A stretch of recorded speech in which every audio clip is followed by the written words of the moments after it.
Today, we are diving into the benefits of multi-sport training through the lens of a world-renowned ultramarathoner, Hillary Allen. After her near-death fall in 2017 and all of the following injuries that resulted because of it, Hillary and I talk about how she has strategically shifted her training with increasing volume on her bike and how she's incorporated lever to continue staying healthy. Bonus for this episode's listeners, use code HillyGoat for 20% off any of our devices and the Lever Pro shorts. Links will be in the show notes. And act fast because this discount expires at the end of April. Enjoy the show. 3, 2, 1, yeah! All right, Hillary Allen, thank you for coming to the podcast. Yeah, I'm super happy to be here. Thanks for having me. Yeah, I'm super looking forward to this conversation. Obviously, you're a trail runner I have looked up to for a super long time. So I am selfishly, interested in just picking your brain for a bit and understanding like more of the why behind Hillary Allen. So this will now I'm blushing. So thank you. Awesome. Well, can you tell everybody a bit about you and your story? Yeah, well, there's a lot, but I'll start. I'm like Hillary Allen. I'm from Colorado. I live in Boulder, Colorado, and I run ultra trails for Brooks Running now. I used to be on the North Face team. I've been competing for this is my 11th year. So for a long time. And I also ride bikes for Pinarello. So like long distance gravel biking is my favorite form of that kind of movement. But yeah, I also have, when I got into running, I was actually in graduate school. So I have a master's degree in neuroscience and physiology. So I like to describe myself as a super nerd first and foremost. And I think the reason why I got into trail and ultra running was because I had that curiosity for kind of the limits of human potential and how far I could go. It was kind of like a living, breathing science experiment. So I just really enjoyed that. And honestly, when I got my master's degree, I told myself I would give myself a year to see how the working as a pro might be. And again, that was like 11 years ago. So it's worked out. But again, it's like, I think for me, it's that mindset of curiosity and seeing how far I can take my body and and just like throughout all the challenges and, unexpected things that have happened along the way. So, yeah.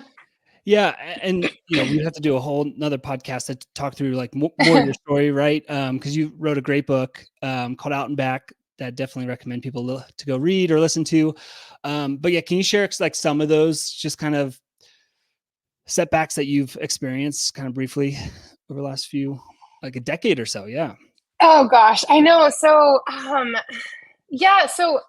pretty quickly into my ultra running career, I had a pretty devastating injury, and not just like a, regular run of the mill, like overuse injury. It was a pretty devastating one where I did these races called sky running, which is, they're very technical mountain races. Like over the course of a 30-mile race, I would climb between 12 to 14,000 feet, and then you'd have to descend them too. So I really liked the very technical mountain style of running. It was something I was very practiced at.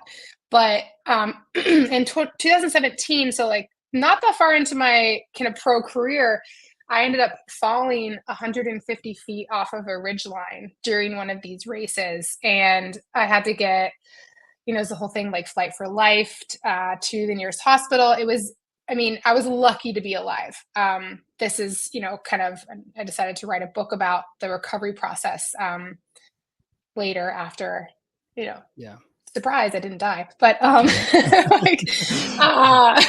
like kind of the whole like getting back into running and more addressing like why I wanted to get back to something that, nearly killed me, but then also to see if I could kind of reach the same potential again. And so, that happened in 2017, and that was like a crazy, incredible, recovery period that I had to like get back. I broke 14 bones and had a pretty severe ligament tear in my foot, which the doctors thought I would probably never run again, let alone compete. And so, that was chapter kind of one. And then since then, I've actually had several injuries, related to that initial fall, just because when you fall that far and you break that many bones, and there's kind of, some lingering weaknesses there. So it's kind of been an interesting saga, of kind of getting back from injuries and pivoting and really seeing. It's really forced me to grow as an athlete in person, to really, okay, again, ask that question, why do I want to keep doing this? Why do I want to keep running and competing and doing all this other stuff? But then also, how can I do it differently that actually supports my new body, with all of these kind of compensation issues? Like, how do I not completely break myself down, but how do I actually kind of pivot and like train in a different way? Yeah. Yeah. And that's amazing. I mean, incredible story. And it was only 7 years ago, right? And so I feel like you are, like you mentioned, still kind of dealing with some of those things, like as Yeah. lingering effects. But you brought up an interesting point that I'd love to just understand what the why is, because you mentioned like the Mm. why multiple times. Like, what after, a decade or so, and then obviously going through some traumatic experiences, like what is like the why behind what you're doing these days? Yeah, so this is actually something that I constantly ask myself, because for me, when I got into running, like I mentioned at the very beginning, curiosity was the piece that kind of got me into it. And that's the piece that has kept me going. I did not start running, and particularly racing ultramarathon distances, because I thought that I was good, because I thought that I was like, the goal was to be sponsored and all this stuff. That kind of happened. And then once I had that, like, I think early on in my career, it's like you didn't want to lose it, right? I wanted to keep performing, and I was quickly falling into this idea that I was only as good as my last performance, which I think a lot of people do. But for me, that felt very empty and I just felt very unfulfilled by it. And it's like, the reason why I want to run this race isn't because I want to podium. Like, sure, that's nice. But the reason I like to run, the reason I like to train, I love to explore. I love to go to a new place. I picked races because it was in a new place I'd never been to before. So I get to go on a long run, and then people feed me snacks along the way. Like, it's great. Usually sugary snacks too, which is like the best part. Yeah, sugary snacks, they give me water. I don't have to, it's like, sure, I'm working hard and there's like a lot of other people out there, but it's like a supported long run. And so I had to kind of go back to that Mm. in order, like, really evaluate my why. Like, if I would never competed again, if I never got on the podium again, did I still want to run? Did I still want to ride my bike? Did I still want to try to be, for me, the best version of myself? And the question for me was, like, yes, absolutely. I Mhm. want to move. I want to be outside, because that's how I express, attributes of myself, like curiosity Mhm. and joy, and just this freedom that movement kind of gives you. It doesn't matter the speed and like comparative performance to other people. And I think ultimately that's ironic, because that freedom that I had of like really exploring my why and what I wanted to get back to doing it allowed me to also then reach like a top level of sport again, because I was no longer putting pressure on myself to be the best. Like, if I had a bad performance, it was like, you know what? Honestly, in the back of my head, it sounds kind of weird, but it's like, I'm happy to be alive. I'm happy to be at a Mhm. start line and still pushing my body and, my limits of kind of my human performance. And so that was always kind of the icing on the cake, is like all the performances and all that stuff. To me, it's fleeting. Like, it doesn't mean as much as it does to just be moving out in nature in the way that I like to. So, that, like, my why, that's what allowed me to explore other sports like gravel cycling through different, I mean, unfortunate injuries, but right, like, that's what allowed me to kind of explore a different part of me, and a different avenue of movement. Yeah. And now it's like, now I really like doing these other things. So Yeah.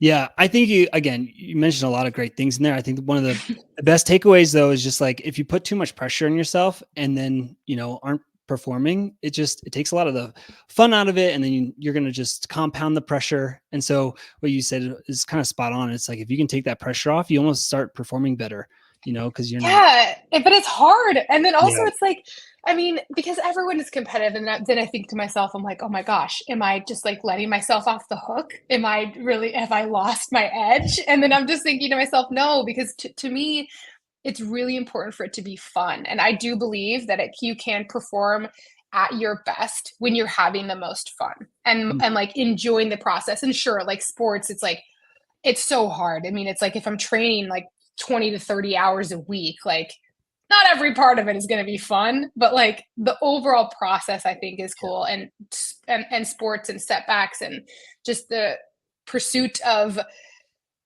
a pretty scary goal, I think it brings the best out of just people and myself. I'll speak to myself, so I won't like put it on the audience, but I think it brings a lot. It like teaches you a lot, it teaches me a lot, and overall that process is really fun. Yeah, I think you're spot on. Like if you don't like to train or don't have fun training, it's really hard to spend 20 to 30 hours outside. And you're right now training in some of the most beautiful part of the world. So you're not in Boulder currently. No. You're on like another adventure, which is, obviously another attribute to what you were talking about earlier. Yeah. What is your current adventure you are on? Yeah, so I have a van. I really like puns and dad jokes. So my van's name is Rasputin Van. I think it's funny. Okay. I wanted a strong name because I'm usually in my van by myself, so I needed a strong name to protect myself. Anyways, I'm in Rasputin Van in California right now. I got sick of the snow and the ice and running on it. So from some other injuries, so I went in my van. Was supposed to be gone like a week and a half, and I've been gone like a month. So yeah, that's great. So when you're on these van trips, obviously you have everything you need. You have a couple bikes, you have your running shoes. A few pairs of those. Yeah. That's true. Yeah. I guess if you find some creeks, you can do laundry, right? Or a good friend's house. Yeah, for sure. House, yeah. I mean, or like a laundromat. Those are in cities. So yeah, that's true. So you're in California right now, doing some training. What is training looking like for you? Yeah, so this is what's been really interesting because now I've fully embraced the multi-sport athlete life. And I think that it first came from, trying cycling as a way to kind of get back from injury from some ankle injuries. It was like a quicker way for me to kind of start to move again. And then I decided I actually really liked it. And my first bike race ever was the Unbound 200. It used to be called Dirty Kansas. Now it's called the Unbound. But yeah, my first bike race was a 200-mile gravel bike race. Didn't die in that one, and I actually really liked it. So I've been incorporating cycling now like into my normal training routine, and not just that of an injured runner. Like now I don't view it as like a consolation prize. Now I'm like, oh, I get to ride my bike. So but now I balance both seasons because like I said, I ride for Pinarello. I'm on the gravel bike team there. Mine's more of like an adventure side of things because that's how I like to train. But yeah, I'll do races as a part of that. Last year I did a bikepacking trip across Ireland. It was a race actually. So I raced my bike 1,500 miles down the coast of Ireland. It was amazing. Wow. So cool.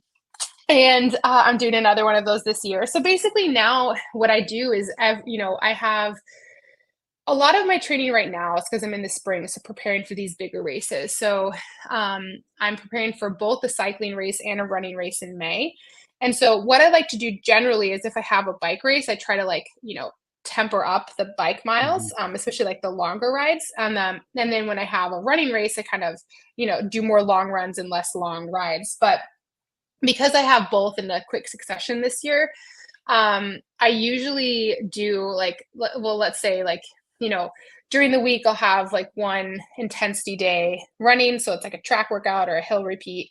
And then I'll usually, a PM session will be like a recovery ride. That's perfect. And then I'll have like a session on the bike where it's going to be like, harder climbing day. And then it's quite hard, but then like after that, then I get off the bike and I run. So it's like a little mini brick workout. The triathletes will know, you just feel like a baby giraffe. It's like, what am I doing?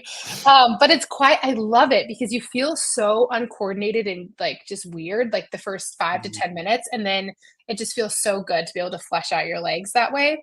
And generally speaking, like on the weekends, I'll do like a pretty long ride and then a long run the next day, or vice versa. And that can actually be quite hard because I mean, you're training at high volume, so it's like you kind of feel like dead, but usually my body responds pretty well to volume. Sometimes I have to be careful with the intensity that I incorporate into training because that can lead to some injury issues. I think I just have to be careful with that, and that's just kind of like knowing yourself. Some people respond really well to intensity and low volume. I'm kind of the opposite. And also just because the types of races that I do, both cycling and running, it's like a lot of time spent uphill. So it's like lots of time out there. But one of my favorite things is like a long ride followed by like, even like a short 30 to 40 minute run afterwards. And that I think is like perfect ultra running training because you're just running on tired legs. Yeah, so you're still essentially getting the volume in and everything else that you need in, but you didn't have any of the impact for the long ride. Yeah, Really good. Yeah. Yeah. No, that's really cool. So when you stagger your weeks, are they pretty much every other sport? Like run, bike, run, bike, run, bike? Or are you A lot of days are double days. okay? So yeah, whether that's like if I have a running race, like maybe it's going to be a few days are going to be like 2 run days, but most days are going to be like a run and a ride, and it kind of shifts which one is either if they're like endurance or one's like a harder session and one's an easier session. But then my favorite is like what I love about being a multi-sport athlete is I feel like mentally it gives me a break. Like I'm not just doing the same thing. Like just I feel like I can overdose on running or I can overdose on riding. So it's like I look forward to either different times of year where I turn up the volume on one of them and turn down the volume on the other one, or even in a given week, like okay, this is my long ride day, which feels totally different than a long run day. So I get to kind of switch it up, and mentally that's like a little bit more it just feels it keeps it kind of exciting. So Yeah. So, and how long have you been doing the multi-sport training? A few years now. Yeah, like this is my 5th year doing it. Fifth year? Yeah. What have you like learned about your body? Like, are you, I guess, what benefits are you seeing from being a multi-sport athlete now? Yeah. So a couple things. Like I think again, it's mentally. Mentally, I definitely notice that it's like I think it's good for burnout because I can kind of take a break from another. I picked up mountain biking too, and that almost feels like a completely different sport. You're a 3-sport athlete now. Yeah. Oh boy. Well, I would not call myself a mountain biker. I do not like the technical stuff. So just Leadville 100. I could do that. It's like cross country mountain biking. But so the things that I've learned, the biggest thing is that I'm not just a runner. I think that's the like breaking free from that category. Because I think at first when I first got into cycling, I was like, oh, I'm doing this because I'm injured. It's not like another sport. But then I realized like how hard you can work at cycling, and you can, there are people listening to this, you're like, duh. Yeah, I know. But like as a runner, I was like, oh, I only like it doesn't count unless I'm just a runner. But it does actually. And I can get pretty fit on a bike, which is like it's pretty cool. And so, and just how my body responds to it. Like I don't just have to break myself down all the time, like forcing myself to run long miles and hours all the time. To me, it's like training can be fun, right? And it can be this cool puzzle that and I've had some really good coaches that I work with to be able to, like create a really cool and interesting training plan for me. So that's the biggest thing is like, just really discovering things about myself as an athlete. And then I'm also a coach. So then I get to like, teach that to some of my athletes who are either coming back from injury, struggling with, injuries due to running too much, and like just incorporating like a little bit of something, maybe one day a week, it can actually be the balance and breaking point. Yeah. Have you noticed that when you like, obviously you're riding a ton, but that transitions to the mountain running pretty well? Just like the strength that comes from it? I will notice definitely like, and that's one of my favorite things, especially on a mountain bike, is like climbing on a mountain bike. And so I would say the climbing aspect of cycling and like that power, it transfers so well to running and ultra running. Even if you're kind of constantly putting down power, like on the flats, right? Like it's like a very pedally ride. Absolutely. Like I think Mhm. and then I think the biggest thing is you have to kind of get over sometimes your legs can feel a little bit dead, especially after the super long rides. But again, this is just like, it's kind of learning how to, for me, it's like learning how to, your hip position on the bike versus running, like just making sure I do the appropriate hip mobility and like mobility in my quads and like body in general to support the different movements that each sport provides. Yeah, I think, oh, it's amazing. And I think that's such a good benefit to trail running. Yeah, yeah, like you mentioned, especially like the uphills, I feel like it doesn't translate as well to the track, just the No, turnover is a little difficult.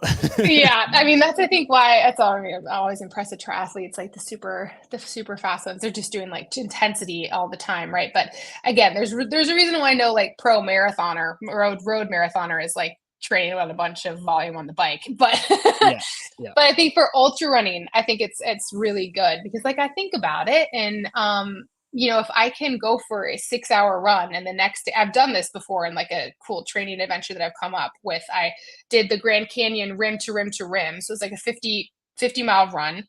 And the next day I wanted to ride to Mount Humphreys. I had this weird thing. I wanted to do the Grand Canyon rim to rim to rim, then ride my bike from the Grand Canyon to Flagstaff or to Mount Humphreys Peak and then do the peak. So I had a 3-day adventure and, I ran 50 miles and then the next day I rode for like 4 or 5 and I was relatively fine. And then on the third, I was like tired. I wanted to eat a bunch of snacks. So, but it's like, it's kind of cool. And like, I think about that. If I was just going to force myself to run again for 4 hours the next day, I would have been so wrecked. So it's a nice way to kind of, I don't know, like time on feet, this like time moving. I think it's a game changer for training for ultra marathons. Yeah, that's a great example of one. I would love to know if you have any other like memorable workouts that you've done with that mindset, because I feel like you do that in Mm. Boulder quite a bit when you're like you take your bike, you ride somewhere, and then you'll go run, and then Yeah, you'll ride home. Like, are there that's any my examples? favorite thing. Yeah, I exactly. love Like, it. are there any examples, especially just because if people are interested in doing some like crazy days like you do? Are there any like really good spots here locally in Boulder How that come spicy to do you mind? want to get? I mean, Give us so the best something I traditional. do every single year, and mostly in October because I really like the Indian summer up in the high country if you can time it right with the weather. But it's riding my bike from Boulder to the Longs Peak Trailhead, doing the peak, and then coming back. That's amazing. It's super long, but you can really do that with anything. I mean, I honestly do it for the Boulder skyline. I live in North Boulder, so I ride my bike all the way across to the South Boulder Trailhead, and then I do my long run from there, and I ride home, or then I run home, and then go pick up my bike, something like that. And it's cool because it's like an hour ride from my house, and I get to do this cool run, and then like an hour ride back to my house, or you can kind of go. So I do that all the time in the summertime. And Mhm. it's really nice because it's like a warm up and then like a cool down from a long run, or, riding up to the Indian peaks. You ride up like past Netherland and it's like not Mhm. as committing as going to longs, but Yeah. yeah, it's a really fun adventure. It's like, and again, like for practicing for something for an ultra marathon where you spend a lot of time running, but you don't necessarily like, I wouldn't go for a 10-hour training run before, like a Mhm. 50-mile race or something like this, because I'd be too tired and broken down to recover to actually do well at the race. But if I'm breaking it up and doing like, you know, 5-hour run with 4 hours cycling, and I have like a 9-hour training day where I can actually recover pretty well from, Mhm. um, yeah, I think it's awesome and so much fun. Yeah, so much fun. Oh, and I would say that's one of the biggest benefits too, is just like the mental side of things, like you were mentioning, right? Like, Mhm. because you're able to spend 9 hours out by yourself mentally, Yeah. you'll just develop so much more strength when it comes to an ultra, because you kind of have to Mhm. spend some time with your thinker, Or just when you're out by yourself. exactly, definitely that, and then also, like, practicing fueling, because I think that can be a hard thing, Mhm. is, like, after it's like a fueling strategy can work for pretty well for, like, 5 hours, but what happens after that? So if you're out there practicing eating for a long period of time, like, when it's, like, cold in the morning, gets hot during the day. Like it's just, I think it's like a That is good. perfect type. Yeah. Yeah, Stimulus. well, that's good. It's really interesting. I think, especially ultra runners, I mean, it makes a lot of sense. Spending a little Yeah. bit of time, more time off the feet, but still getting the aerobic work in, the strength work in, and Hmm. spending time in the mountains. Obviously, we started the podcast with some of the conversation around like the injury cycle that you were in for a bit, especially like after the fall in 2017. I think, correct me if I'm wrong, I think you started using like the lever system back in, was it August, September timeframe or Hmm. so?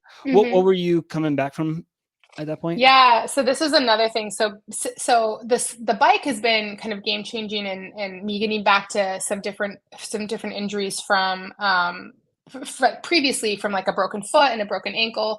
But this past year, I had to kind of go in and shave down some bone spurs in my ankle that had kind of been forming for about 7 years. And the return to run was like not it was not as straightforward. I was having a lot of issues with tendons and like just instability and weaknesses. And so it wasn't as straightforward as like a bone heals and you're ready to go. Mhm. This was just a little bit more nuanced. And so yeah, I started actually using the lever system as a way to add in running volume, but be able to do it a little bit just more purposefully, and like having my body, especially with tendons, like that loading process. Mhm. Like I could actually then like temper how much weight I was loading on my tendon as it was kind of getting used to the pounding of running, which I think was absolutely game changing. Yeah. So how long was that off period after that shaving some of the bone spurs down? Did you just, Well, so that's what it wasn't, yeah. it was like, oh, okay, I was walking around the day after my, like, after the initial numbness wore off. I was walking around like the next day. So I could wait there immediately, but I couldn't, but like getting back into running, it just, it was just really painful. And just like, there was a lot of weakness on the left side Mm, because, my if I was restoring more motion in the ankle, like dorsiflexion, there were like my tendons had to work on lengthening again because I wasn't fully using my soleus and my gastroc and my tendons like mhm, properly. So they were just weak. So I didn't want to develop any more compensation issues. mm, So although I could run, like supposing my return to run was like, yeah, like, 4 weeks and you can go for it. I had to really, really be careful with it. So I had surgery like end of April, and I wasn't like running consistently again until, yeah, probably July, June, like started to kind of do more running. July and August, and then I broke my toe. And then I had to like, I laugh now. I was not laughing then. I was oh crying. yeah. Um, Mm, and so then that was another cool thing of like kind of using the lever to kind of get back into running that way. But yeah, it took a little bit more time than I expected. So I would say my return to run was just a more drawn out process of like putting in very low mileage weeks and consistency, kind of week after week after week, as my tendon and my muscles kind of could withstand the pounding. yeah, I think that the Achilles or the tendon use case is a super popular one just because you do Yeah. need to, no matter what tendon it is, it still needs to be loaded, So but in that, a controlled yeah, environment, right? exactly. And that's what I noticed is like so a bike was great for maintaining cardiovascular fitness. But I noticed if I only was on a bike and then I started running, I'd be back at square one. So Yeah. I needed to keep on running, Mhm. but not run too much that I was going to cause other compensation issues or like damage, the tendon itself. But yeah, so it's basically I needed to keep on loading it, but not let it be too much. Yeah. Yeah. It was a very like difficult and annoying problem to solve. And Yeah. exercise and patience as well. So Well, and like you said when you started the whole conversation off, it wasn't an injury like a broken bone that has a very clear return to run protocol. mhm. You had to probably plan it Yeah, kind of day by day to figure that one out. Hopefully, the totally. broken toe was a little bit more straightforward to come back Yeah, it from. was. It was just more annoying and like Yeah, just a gut punch, but yeah. yeah. Yeah. And then you did tell me before we started recording that it sounds like the lever is still a passenger in your van. in It is still in my van. Rasputin, right? So, Yeah, um, Rasputin and my lover. I need to have a name for it, nickname for it. yeah, Um, good. yeah, but no, it's been really great. So if I'm just feeling like a little bit run down or beat up, it's a really nice way to kind of like add in a nice like recovery like run or a double day. It's a really nice tool to have. Yeah, no, that's great. And I think what's impressive to me is, you have your race schedule in front of you. Well, on your website. So, I mean, I have it in Yeah, front of me. It looks like you've got a lot coming up here in a handful of weeks. Do you want I to, know. I Oh mean, like I gosh. said, I have it in front of me. I can walk through it, but so you start by going to Spain and Mhm. then you've got some big races coming up. Do you want to kind of share Yeah. So some my of the first exciting? race is the Traca. It's a 560-kilometer, which is like about 350 miles, Yeah. bike race. But again, I'm gonna do it because I like want the adventure. I want to see all the sights. So it's like May 1 through 4. So I'm probably gonna do it in like 3 days, just big long days that I wouldn't normally do by myself. It'll be like more motivated to like ride from sun up to sundown, and I'm gonna sleep and Yeah. some people will do this race and like not sleep for 3 days. That's not my style for this one. And then about 10 days later, I'm doing Transvolcania. It's an 80K on the Canary Islands. This is actually a really cool race because I haven't actually been back there. That was the last year I competed there was when I fell off a cliff in 2017. Mm. So it'll be really cool to go back and experience the environment there. It's one of my favorite races. You literally run across a volcano on the island of La Palma. Wow. Super cool. And then I come back and I get to do Unbound 200 again. I'm going for my 5th year, so I got to like punch that 1,000-mile So good. belt buckle. So I'm really excited. And then I'll do Broken Arrow Triple Crown, which is you race Friday a VK, Saturday a 50K, Sunday you race a 25K. It's a lot of racing. It is a lot of racing, but it's really fun. Mhm. This year, my whole mentality is like, I'm going to use my races as my long runs. So I'm not really a high mileage runner. I'll put in like a long run, but I've been training. I'm not really going to exceed a marathon in that. So it's like my Mhm. races are going to be my long runs. And then I'll race the Lavaredo 80K. And then that's all leading up to the UTMB 100-mile race the end of August. So, Yeah. um, and while I'm over there, I'm squeezing in one cool adventure on my bike where I'm going to ride up the western coast of Scotland in about 9 days. It's about like 150 miles. Whoa, no, 1,500 miles, about like 150 miles a day for. Times 10. Yeah, yeah. Yeah, I just basically really like Scotch, so I'm just kind of going to visit my favorite, my favorite like Yeah. distillery towns. This is post UTMB 100, No, right? this is before Oh, UTMB 100. I'm using it as a training stimulus. Yeah, it's gonna be great. literally. I'm doing this adventure. I'll be racing an 80K on Saturday, and then I'm supposedly starting this adventure on a Tuesday. So Wow. And then you have, one of the obviously most iconic 100-mile races yeah, shortly after. That's exciting. yeah, I know. And I've raced UTMB before, and I had some stomach issues, so I'm hoping this one will go a little bit better. But I love the Alps. I used to live in France, so it feels like home. So it'll be fun. Yeah. No, that's amazing. And heck of a 3-month schedule there, 4-month schedule there. I So know. Oh gosh, what it's gonna be a trip. yeah. And so definitely want to know how people can follow you, obviously through this whole training block, but also if they're interested in being coached by you or like being Yeah. connected. I also, before you mention how to follow you, you also just announced that you have a Boulder running camp coming up in September. Do you want to plug that at all? Yeah. Yeah. Oh, that's awesome. Thank you. Yeah. So I do basically it's September 20, let me see if I have the dates right. September 25th, I believe, Yeah. but it's in Boulder, Colorado. It's like a 5-day camp. We're gonna be, taking some people around my favorite trails in Boulder and then up in the high country because in September is like a beautiful time of year to be in Boulder. So you can find that information on my website. So hillaryallen.com is, kind of the one-stop shop for everything for the coaching, for more information on this running camp. Also Instagram I have it all in my bio kind of linked there. I have some cool things if you're, if you need some nutrition. I'm sponsored by the feed, so there's my nutrition club that'll kind of give you some discount stuff there. But yeah, like any of the adventures in the racing, I also have a newsletter. It's all kind of linked. Instagram, my website, but I'm Hilly Goat Climbs on Instagram. So just you can Google Hillary Allen and I'll be there. Yeah, that's perfect. Hilly Goat's my nickname. So yeah, no, it's so good. And yeah, we'll link to all those too. I definitely recommend people to follow you because it's just, you living a life of adventure, just inspires other people to live lives of adventure as well. So it is super exciting to follow you. Cool. Well, Hillary, thank you so much for being here and really enjoyed having you on. Thank you so much. It was super fun. 3, 2, 1, yeah!